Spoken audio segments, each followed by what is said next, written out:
Under the cover of night, a harrowing incident unfolds deep within a remote valley. The air is thick with tension as a 12-year-old girl stands barefoot, her senses acutely attuned to the surroundings. Shrouded by a starless night, a balaclava is forcefully pulled over her head, obscuring her vision. In the darkness, she catches the scent of crisp foliage and damp soil. She hears the trickling of a stream or river not far off. With a firm push, she is propelled into the unknown. Crouching down, her feet sink into the cool, dark soil, bearing the scars of a treacherous journey. The path here has been long, grueling and emotionally taxing, but she instinctively knows that this is their final destination. From within the concealed dugout, the sound of slow breathing becomes audible. With a final nudge, she stumbles into the hidden crevice within the riverbed, a makeshift burrow artfully hidden amidst the encompassing vegetation. This marks the pivotal moment that would forever reshape the life of Reny Renzi Schroeder, a moment that ushers in her 18-month ordeal of captivity. Within the confining depths of the dugout, a narrative laden with unimaginable horrors is poised to unfold.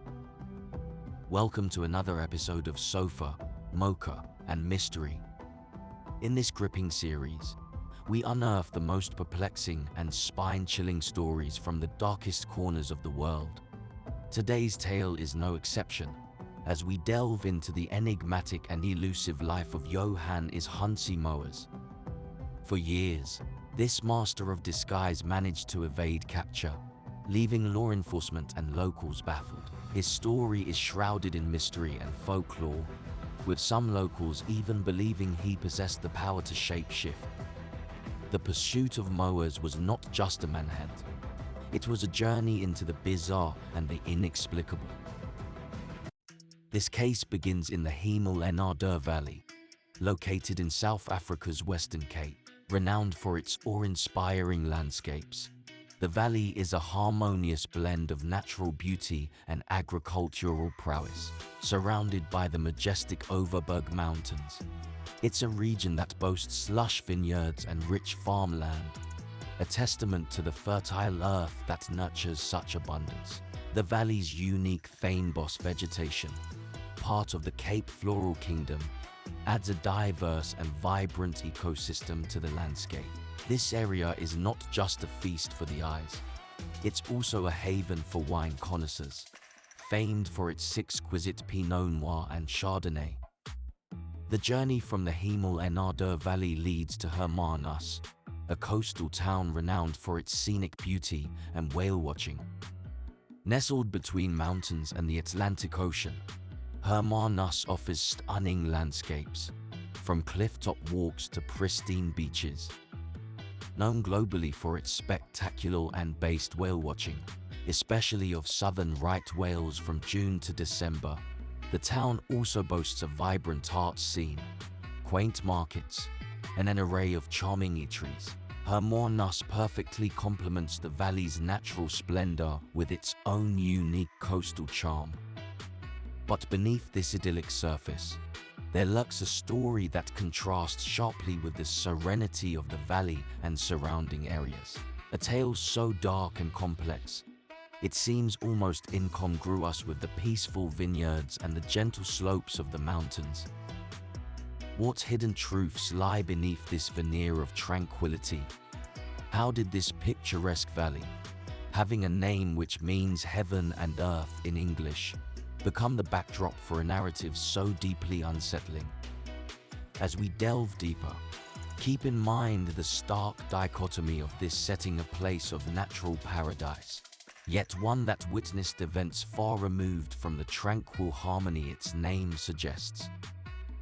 Johannes Hansie Mowers, the enigmatic and central figure in our story, embodies the complexity and mystique of the Hemel en Aarde Valley. Known for his elusive nature, Mowers' background contributes significantly to his notoriety and the almost mythical reputation that surrounds him. Born and raised in South Africa, Mowers was adopted and grew up on a farm in the Hemel en Aarde Valley. His adoptive parents, Johannes and Maria Mowers, were employed by the farm manager, and the community regarded Johannes as a bright, promising young man. Early in his life, he displayed signs of exceptional intelligence, often outsmarting his peers and adults alike. Despite these early indications of brilliance, his life did not follow a conventional path of success. Following the death of his adoptive mother, Maria, Mowers' behavior began to shift markedly.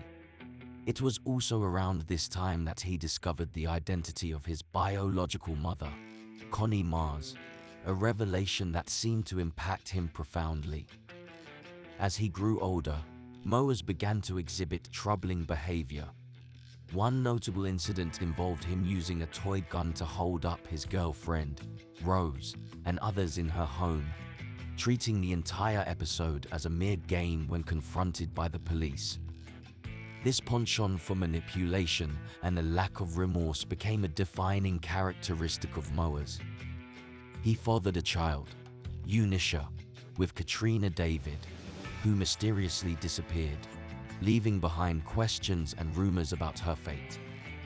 His skills in evasion and disguise, honed from an early age, played a significant role in his criminal undertakings. Mowers was known to seamlessly blend into various communities, adopting different personas with an ease that confounded those around him.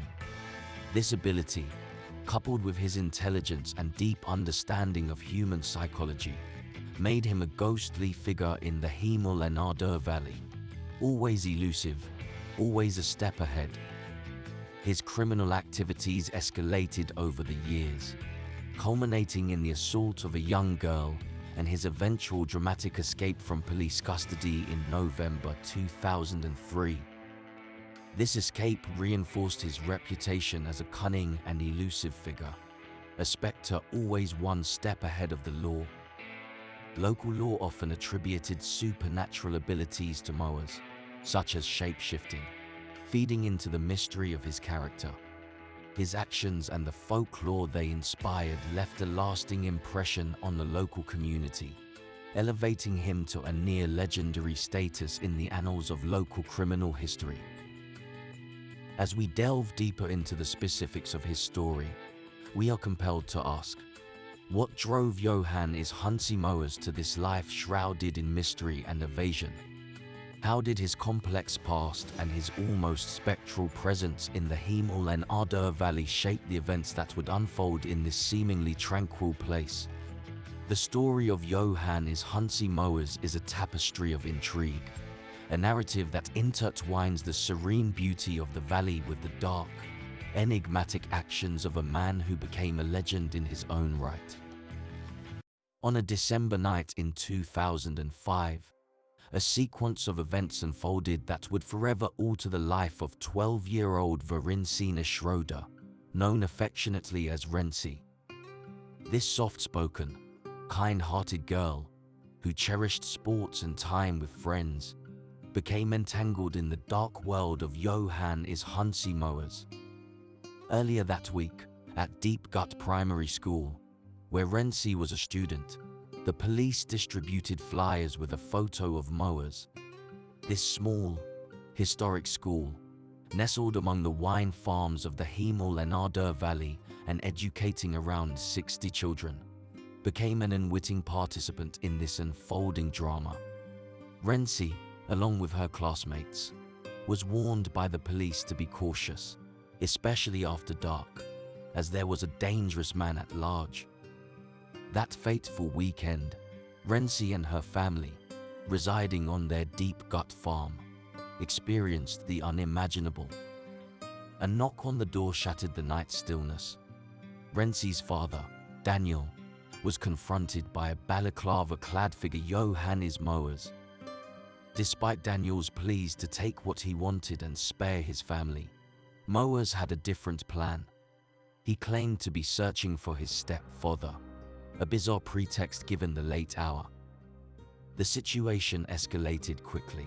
Rency's mother, in a state of terror, implored Mowers to return her daughter safely. Mowers, wielding a pipe disguised as a gun, forced Reny outside and threatened her parents to stay hidden under their bed. As Reny cast a final glance back at her home, her world was turning upside down. Reny's stepfather, in a desperate attempt to intervene, was met with a chilling threat from Mowers to harm Reny if he didn't retreat. Once they had left, he ran to a neighboring farm for help. However, by the time the authorities were alerted, Mowers and Reny had vanished into the darkness. Their journey was a harrowing one. Reny, led by Mowers, traversed orchards, fences, and dense vegetation. A balaclava was placed over her head, concealing their destination. They crossed a stream and navigated through thick underbrush, finally arriving at a cave, a simple dugout, yet a place that marked the beginning of a new and terrifying chapter in Reny's life. This abduction was not just an act of criminality. It was a meticulously planned maneuver by Mowers, one that demonstrated his cunning and ruthlessness. For Reny and her family, their peaceful life in the Himal-Enarder Valley was irrevocably shattered, drawing them into a nightmare that would test their strength and resilience in the face of unimaginable fear. In the cave, a makeshift shelter hidden in the Himal-Enarder Valley, Reny discovered that Johannes Mowers was not alone. Accompanying him was his toddler daughter, Eunice, a small child barely able to comprehend the situation she was in. The daughter of missing Katrina David. The cave itself was rudimentary, constructed with basic materials that Mowers had gathered. The walls were earthen, supported in places with pieces of wood and scraps of metal to prevent collapse. The floor was covered with a mix of dirt and leaves, with some areas layered with old blankets or tops to provide a rudimentary sleeping surface. The roof was low, with portions held up with branches, making the space feel cramped and claustrophobic. For Reny, the presence of a toddler in such a place was both heartbreaking and surreal. Eunice, innocent and unaware, was a stark reminder of the gravity and complexity of their situation. Reny, despite her own fear and uncertainty, felt a sense of protectiveness over the young child, who was unwittingly caught up in her father's criminal actions. The daily life in the cave was a struggle for survival, with Mowers providing only the bare essentials in terms of food and water. The environment was damp and cold, particularly challenging for a young child like Eunice. The psychological toll on both Reny and Eunice was immense, as they navigated this harrowing experience under Mowers' control. The police, upon receiving the news of Reny's abduction, launched an extensive search operation. The Himal-Enarder Valley and surrounding areas were combed for any sign of Reny or Mowers. The community, once a quiet and peaceful enclave, became the center of a desperate search. Helicopters, search dogs, and numerous volunteers joined the effort, as the urgency to find Reny grew with each passing hour. Back at Deep Gut Primary School, Reny's classmates and teachers grappled with the reality of her abduction. The school, usually a place of learning and laughter, was now shrouded in worry and fear. The flyers that once seemed like a distant warning had become a grim reminder of the danger that had lurked in their midst. As days turned into weeks, the hope of finding Reny alive began to wane. Her family, devastated and heartbroken, clung to any shred of information that might lead to her whereabouts. The local media covered the story extensively, keeping the community informed and involved. Yet, despite these efforts, Mowers had vanished without a trace, taking Reny with him and leaving behind a trail of questions and anguish. The abduction of Reny Schroeder was more than a criminal act. It was a violation of the innocence and security of an entire community.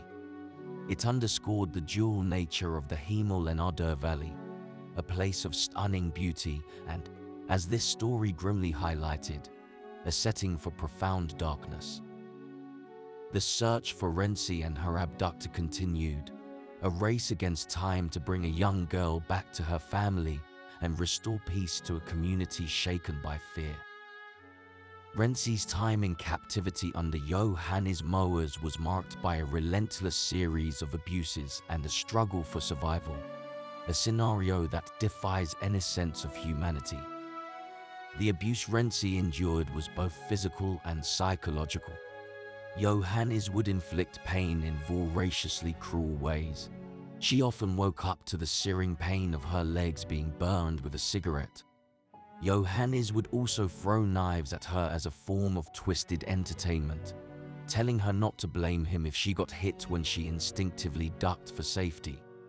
These acts of cruelty were not just physical assaults, but were designed to instill a constant sense of fear and helplessness. Despite enduring relentless abuse, Reny held on to hope, often inquiring about returning home, only to face more violence.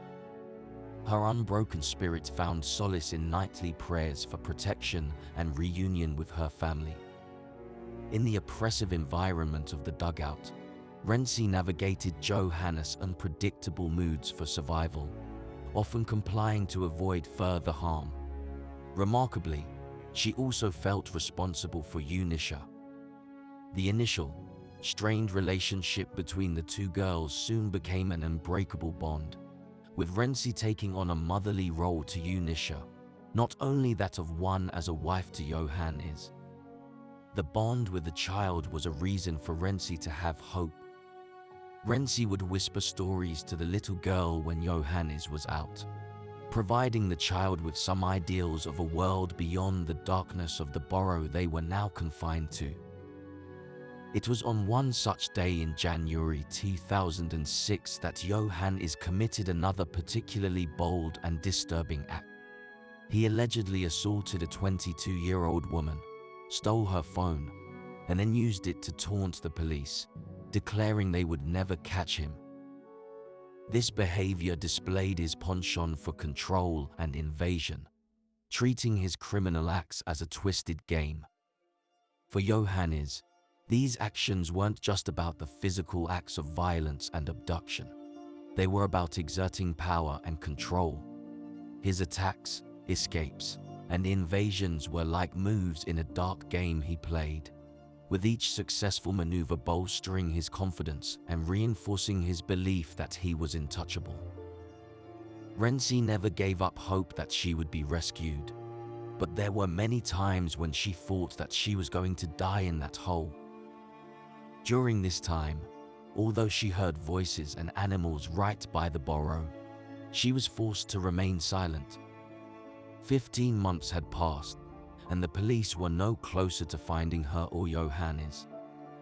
It was widely believed that Reny was no longer alive. Without any leads, the police had then offered £5,100 or $6,700 for any information that would lead to the arrest of Johannes.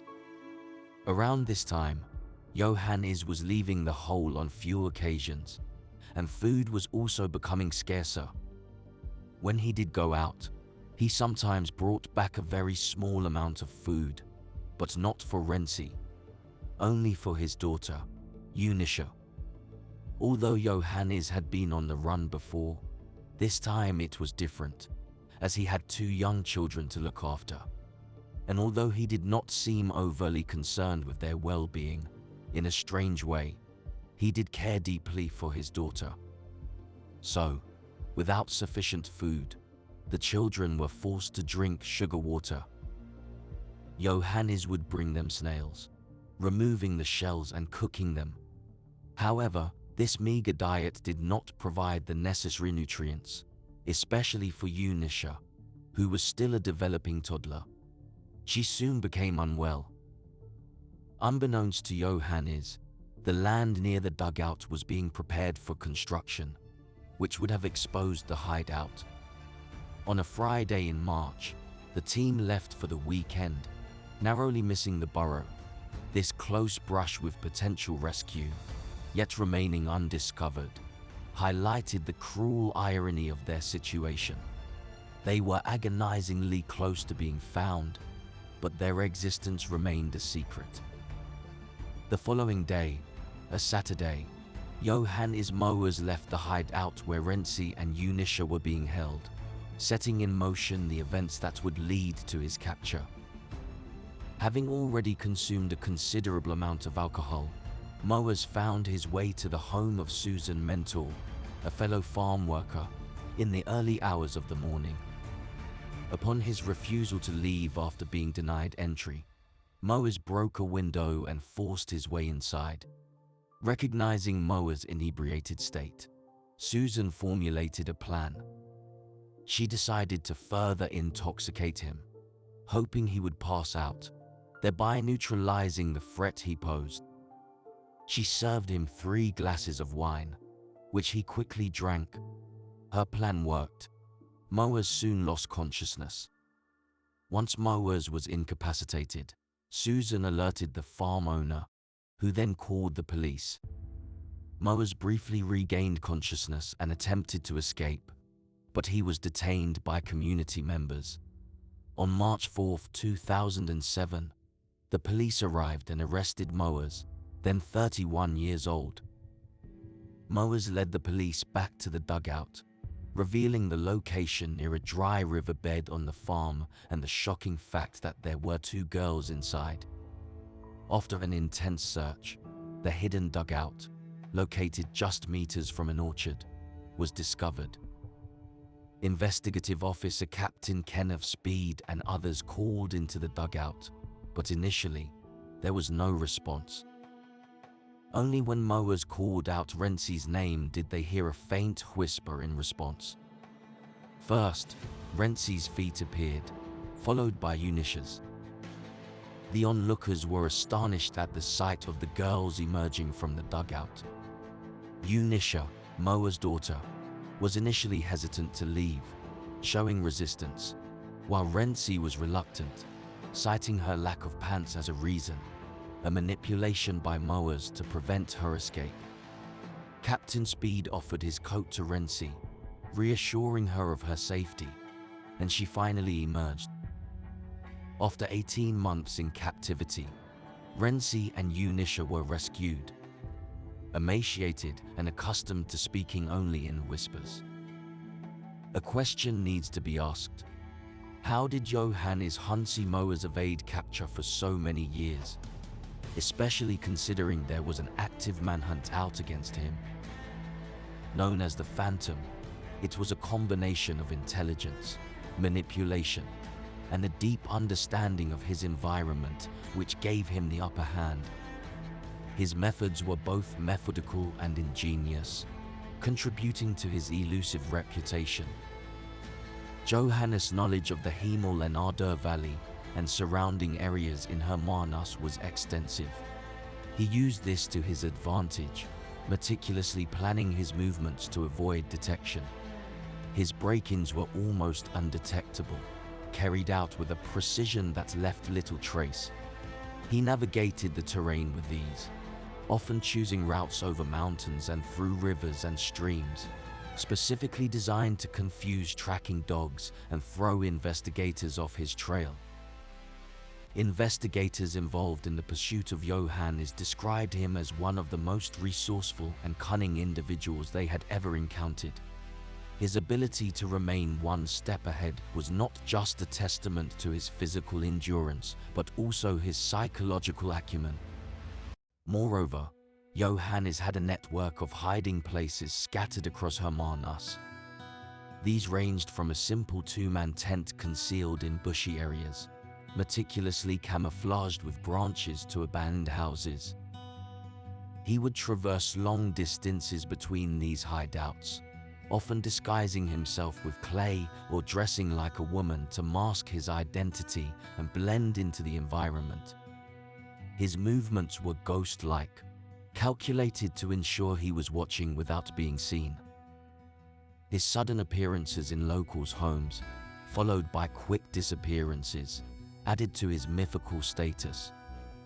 In a community where beliefs in magic were prevalent, These acts led many to speculate that Johannes had supernatural abilities to alter his form, further complicating efforts to apprehend him. Ultimately, Johannes, the Phantom, was a figure who seemed to exist in the shadows, always watching but never seen. However, this enigmatic presence was finally unveiled on the day of his arrest, revealing the man behind the myth and bringing an end to his long-standing reign of terror. With Johannes Hansie Mowers finally in custody, the stage was set for his trial, a process that would bring some measure of closure to the terrorized community. During his court appearances, Mowers often wore a tracksuit and was noted for his unsettling demeanor, smiling and gazing around the courtroom, seemingly unaffected by the gravity of his situation. The trial was a significant event, with Mowers facing a staggering total of 41 charges. In July 2008, Mowers pleaded guilty to the charges leveled against him. The court handed down a severe sentence, reflecting the seriousness of his crimes: life imprisonment plus an additional 211 years for 28 charges. These charges encompassed a range of serious offenses, including the abduction of a minor, attempted murder, housebreaking, abduction, kidnapping, malicious damage to property, robbery with aggravating circumstances, and illegal possession of a firearm. It was determined that all these sentences would run concurrently with his life sentence. As of now, Johannes Mowers is serving his sentence in the medium section of the Hellstrom Correctional Center, located between Viljerstorp and Caledon. His role within the prison is that of a cleaner, a position that reflects his classification as a medium-risk offender, a status assigned to him in 2013. Looking ahead, Mowers will be eligible for parole consideration in 2033. The trial and subsequent sentencing of Johannes Mowers brought to an end in a chapter of fear and uncertainty for the Hemel en Aarde Valley and the wider community. What ultimately became of the two young girls, Eunice and Reny, whose lives were irrevocably altered by Johannes Hansie Mowers? Eunice's story is a powerful narrative of resilience and the remarkable capacity for recovery. After enduring the unthinkable, she spent around 2 years in a children's home, where she received counseling to help her process her traumatic past. Later, Eunice, who chose to adopt the name Nina, was fostered and ultimately adopted by a caring family. In this nurturing environment, Nina thrived. She excelled academically, developed a vibrant personality, and discovered a passion for sports like long-distance running and dancing. As she grew older, Nina began to explore her history, gradually asking questions about her origins and family. A poignant moment in her journey was her reunion with Reny. This warm encounter provided Nina with answers to many of her questions and helped bring closure to some aspects of her past. Reny's story is one of courage and strength. After enduring 18 months of captivity, where she not only faced her own trauma but also cared for a young child, she emerged remarkably strong. Freed at 15, Reny reclaimed the joys of adolescence, delighting in movies, music, and shopping, and showing immense gratitude for the support she received. This gratitude fueled her ambition to become a teacher and caregiver, a goal inspired by her desire to give back the kindness she had experienced. Her journey is a message of hope and empowerment to other survivors of violence. By 2014, her transformation was complete, marked by her engagement, motherhood, and a supportive circle of friends and family.